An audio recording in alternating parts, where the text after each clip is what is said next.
অলকানন্দার নির্বাসন। লেখিকা মম সাহা। পর্ব সংখ্যা ৩। মানুষের মৃত্যুর পর দিনগুলো বোধহয় খুবই দ্রুত অতিক্রম করে দেয়। সুদর্শন জমিদারের মৃত্যুর পর চলে গেল ৪টি দিন। আবার গ্রামে মানুষের জন্য বিরাট খাবার-দাবারের আয়োজন করা হলো। আজ বিরিয়ানি মহলের চুলায় আগুন ধরানো হবে, সেই আয়োজনে চলছে আনন্দমহল। দেখে বোঝার উপায় নেই যে এই বাড়িতে কেউ মারা গিয়েছে। মনে হচ্ছে যেন বাড়ির একমাত্র কন্যার বিয়ের আয়োজন। কি বিশাল করে শুরু হয়েছে সে আয়োজন। অলকনন্দা ভর দুপুরে শাড়ির আঁচল মেলে মাটিতে শুয়ে আছে। সাদা শাড়ি, সাদা শরীরে সাদা শাড়িটা যেন ভয়ানক রকমের সৌন্দর্য সৃষ্টি করছে। এর মাঝে দরজার কড়া নাড়ল কেউ। অলকনন্দার কুলবিহীন ধ্যানের সমাপ্তি ঘটল কড়া নাড়ার শব্দে। সে উঠে বসল। কণ্ঠ খানিকটা উঁচু করে প্রশ্ন করল, কে? বাহির থেকে সাবধানী পুরুষালী কণ্ঠস্বর ভেসে এলো। অলকনন্দা দৌড় খোলো, আমি প্রসাদ। পরিচিত কণ্ঠ পেতে অলকনন্দা উঠে দাঁড়ালো। তার ননদের স্বামী প্রসাদ সম্পর্কে তার ছোট হলেও ওকে সম্বোধন করতে আমার বড় সংশয় হয়। যেহেতু প্রসাদ ভীষণ গম্ভীর ও রাগী, সেহেতু তার মতের বিপরীতে গিয়ে কেউ আর মত প্রকাশ করেনি। অলকানন্দা অলস পায়ে দরজা খুলল। দরজা খুলতেই প্রসাদের শুভ্র চেহারা, বিন্দু বিন্দু ঘাম উগিয়ে দেওয়া দেখতে পেল সে। খুব ব্যস্ত হলো লোকটা। অলকানন্দার দৃষ্টিতে দৃষ্টি মেলালো প্রসাদ। দুজনই কিছুটা অস্বস্তিতে পড়ল। অলকানন্দা দরজা থেকে সরে এলো। ছোট কণ্ঠে বলল, আসুন ভেতরে। প্রসাদ ব্যস্ত পায়ে ভেতরে ঢুকলো। সাবধানে চোখে চারপাশে একবার তাকিয়ে নিল, যা তার কঠোর স্বভাব চরিত্রের সাথে একদমই বেমানান। অলকনন্দাও তার চারপাশে তাকালো। ক্ষীণ স্বরে বলল, কিছু দরকার? আপনার তো স্কুলের কোনো খোঁজ খবর নেই। আগামী সপ্তাহে আপনাদের পরীক্ষা শুরু হবে। অলকনন্দার কথার বিপরীতে বড় বড় চোখে চাইল। বিয়ের পর স্কুলের কথা সে প্রায় ভুলেই বসেছে। শ্বশুর বাড়ির চাপে বই নিয়ে বসার কোনো সুযোগ হয়নি। কি পরীক্ষা দিবে সে? মাত্রই তো নতুন ক্লাসে উঠল। নতুন বই তো তার বড্ড অপরিচিত। তার উপর বর্তমানে পরিবেশের যা অবস্থা সে দেখতে পাচ্ছে, আদৌ সে পরীক্ষা দিতে পারবে কিনা তাতেই সন্দেহ। নিজের ঝামেলা ভারাক্রান্ত জীবনের কথা ভাবতে হতাশার শ্বাস বেরিয়ে এলো বুক চিরে। অলকনন্দা চুপ থাকতে দেখে প্রসাদ আবার তাড়া দিয়ে বলল, কি করবেন ভেবেছেন? বেশি দিন তো নেই। আমি যে কিচ্ছুটি পড়িনি। তার উপরে বাড়িতে মানুষজনে যা দেখছি, তারা দিবে তো। আপনি তাদের কথা কেন ভাবছেন? বড় আশ্চর্যজনক তো। যারা আপনার কথা বিন্দুমাত্র চিন্তা করে না, তাদের নিয়ে আপনি চিন্তা করছেন। অলকনন্দা চুপ করে গেল। ঠিক কি উত্তর দিবে সে ভেবে পেল না। তাকে চুপ থাকতে দেখে কথা বলে প্রসাদ, আপনার স্কুলের পড়ানোর দায়িত্ব আমার।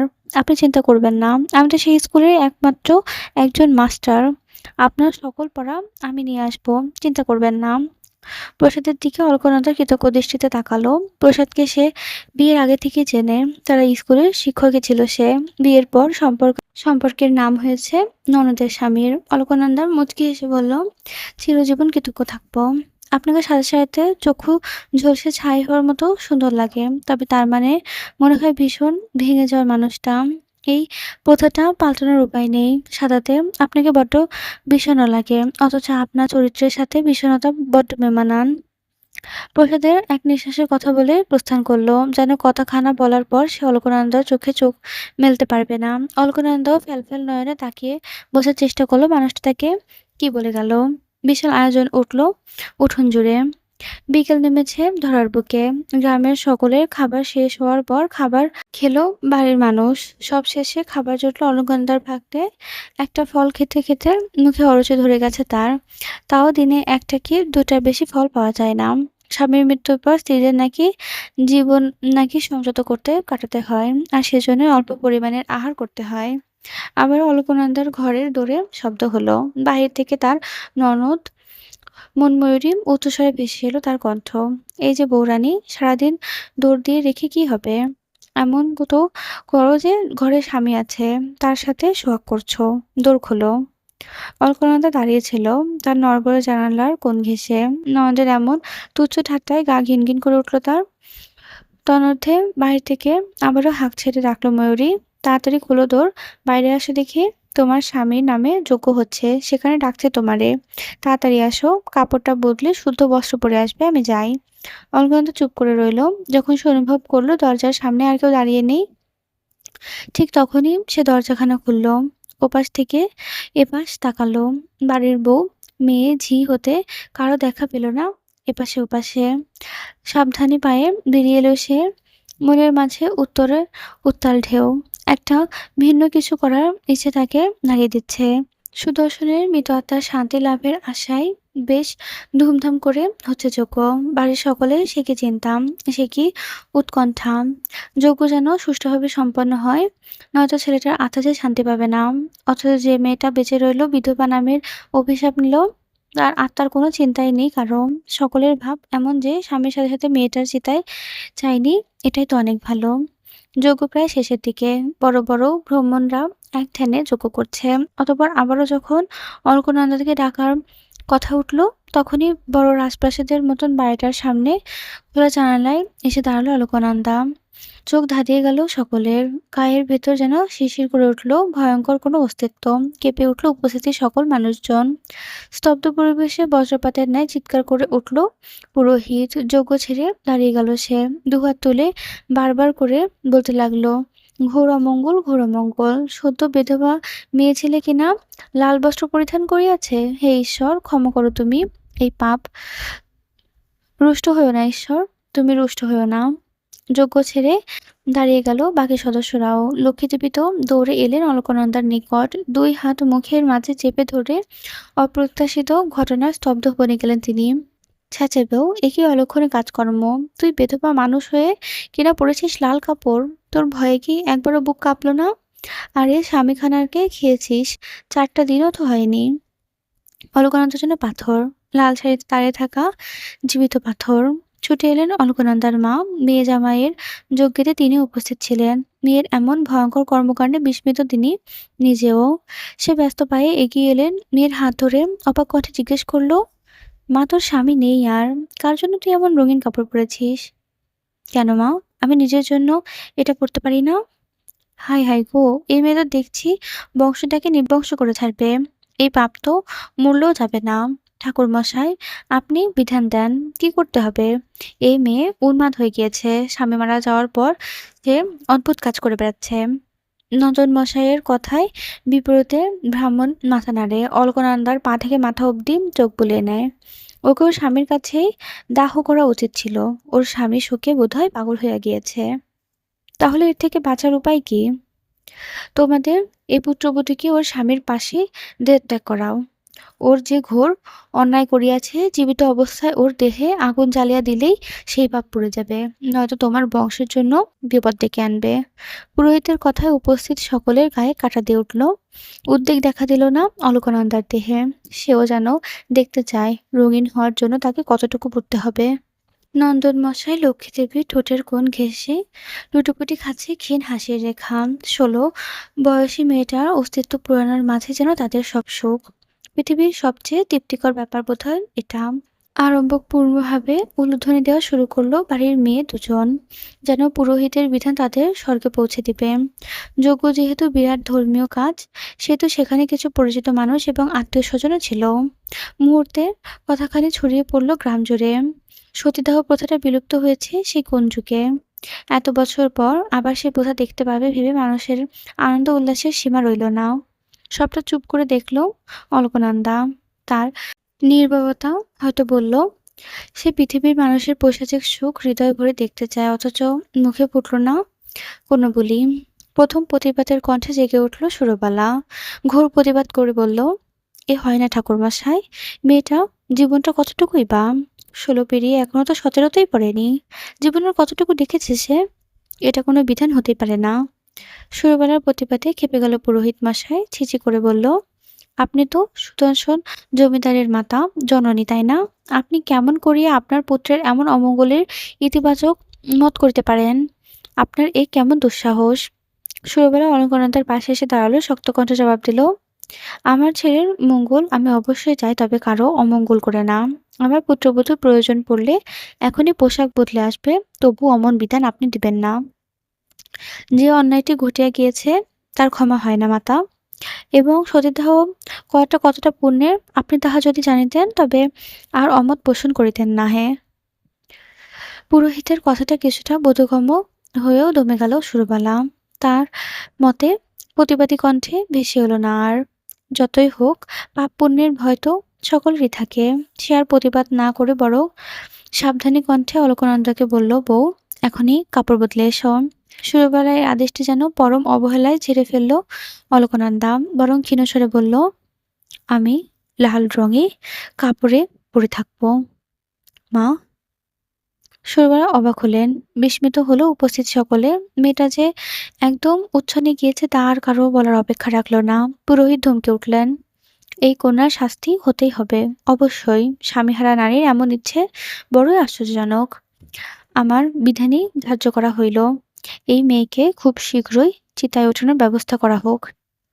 আপনার মাও তো জীবিত আছে ব্রাহ্মণ ঠাকুর, তবে না হয় প্রথাটা সেখান থেকে শুরু হোক। এতক্ষণ পর অলকানন্দার শব্দটা হামাগুড়ি খেয়ে পড়ল সকলের মাঝে, কাজ করল বিস্ফোরণের ন্যায়। পুরোহিত চোখের কল্পনাতেও এমন কোনো কথা আশা করেনি। তার চোখে মুখে ফুটে উঠেছে সেই অনাকাঙ্ক্ষিত কথার তুমুল বিষয়তা।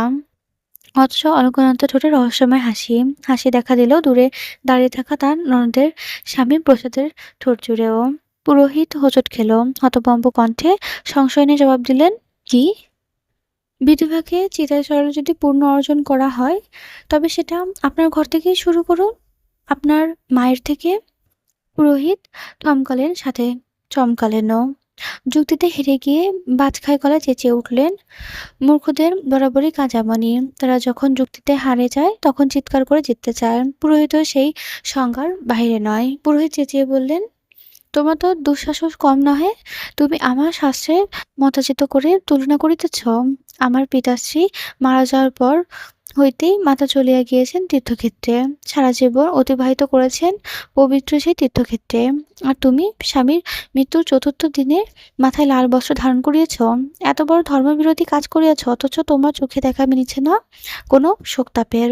তুমি কি জানো না বিধবাদের ধর্ম শ্বেত বস্ত্র আর নিরামিষ আহার, সংযত করিতে হবে তাহার চিত্ত। তবে কোন অধিকারে তুমি এমন করিতেছ?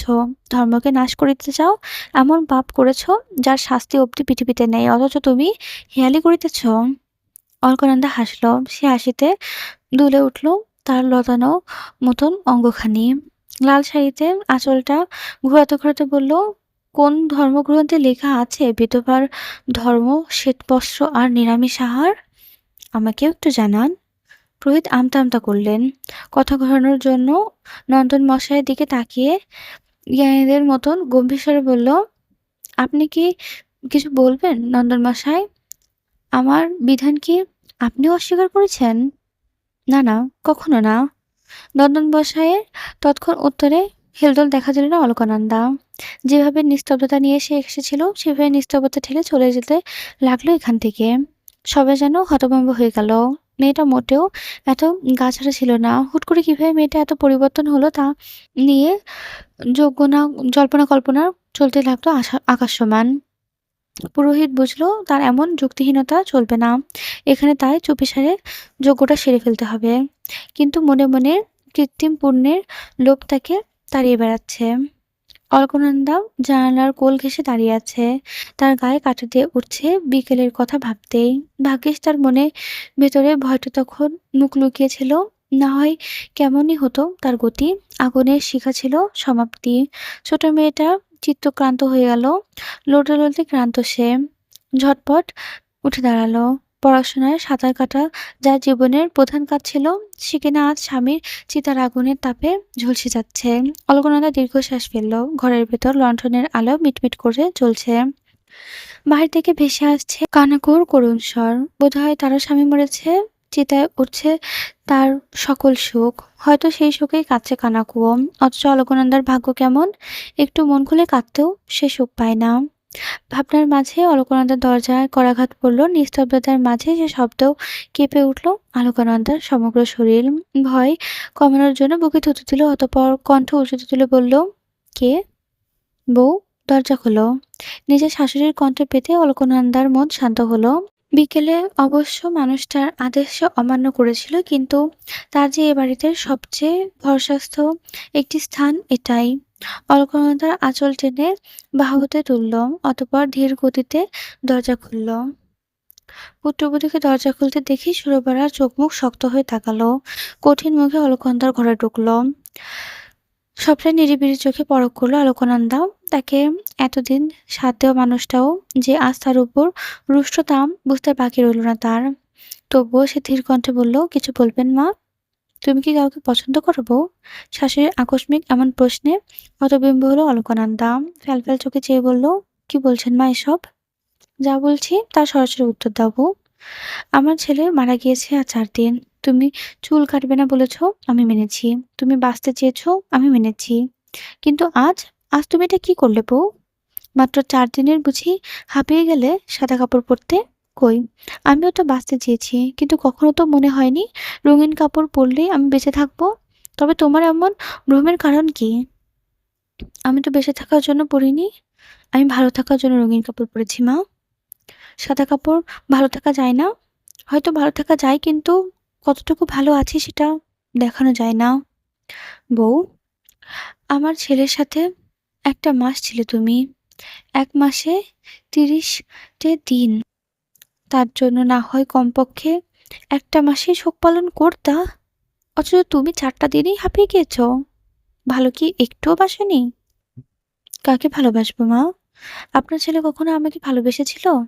কেবল রাত্রি হলেই যার মনে পড়ত নিশি চাপনের জন্য তার ঘরে একটা বউ আছে, সে মানুষটার ভেতরে বাহিরে কিছুই যে আমাকে ছুঁতে পারেনি মা। সুরবালা কোমল হুট করে যেন শক্ত হয়ে গেল। হুট করেই সে কর্কশ কণ্ঠ ছুড়ে দিল, তাহলে তুমি রঙিন বস্ত্র পরবে? হ্যাঁ। তবে এবারে তোমাকে ছাড়তে হবে বউ। যতই হোক, আমার মৃত ছেলের স্ত্রী রঙিন কাপড় পরে আমার সামনে হেঁটে বেড়াবে আর আমি তা দু চোখ ভরে দেখবো, সেটা সম্ভব না। এক্ষুনি তুমি বাড়ি ছাড়বে। রঙিন বস্ত্র পরো, তবে বাড়ির বাইরে গিয়ে। তুমি মানুষ হতে চাইলে এ সমাজ তোমারে স্মরণ করাবে তুমি মেয়ে মানুষ। মেয়ে নামক বিশেষণ সমাজে দুর্বলতা খুঁজে পায় যেন, তারা মিছে ফানুষ। কবিতাখানা গোপনে আওড়িয়ে আড়ালে আবডালে হাসে অলকনন্দা। শাশুড়ির উষ্ণ বক্ষে গুজে নেয় ঠোঁট। সুরবালা নিজের বাহু বন্ধনে সুন্দরভাবে আঁকড়ে ধরে পুত্রবধূকে। পুত্র মারা যাওয়ার পর মেয়েটার মাঝে যেন নিজের ছেলেকে দেখতে পায় সে। মেয়েটার বাড়ি থেকে বের হয়ে যেতে বললেও তার বুক কাঁপছিল, কিন্তু কি আর করার? সমাজে বাঁচতে হলে একেবারে একরোখা হলে যে চলবে না। দিন শেষে সমাজেই তো থাকতে হবে।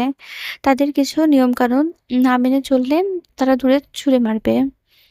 অলকনন্দা শাশুড়ি জড়িয়ে রেখেই বলল, মা, আমি না চাইলে আমি রঙিন কাপড় পরবো না।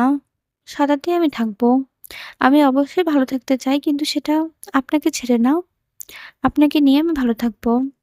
তার জন্য রঙিন কাপড় না হলে নাই পরলাম। সুরবালা চোখ থেকে এক ফোঁটা অশ্রু গড়িয়ে পড়ল, কিন্তু তা অলকনন্দা অগোচরেই রয়ে গেল। শাশুড়ি তার কাছে সবসময়ই শক্তপোক্ত ভরসাস্থল। তার ভারস্থলে কেউ দুর্বল হোক সেটা সে দেখতে পারবে না।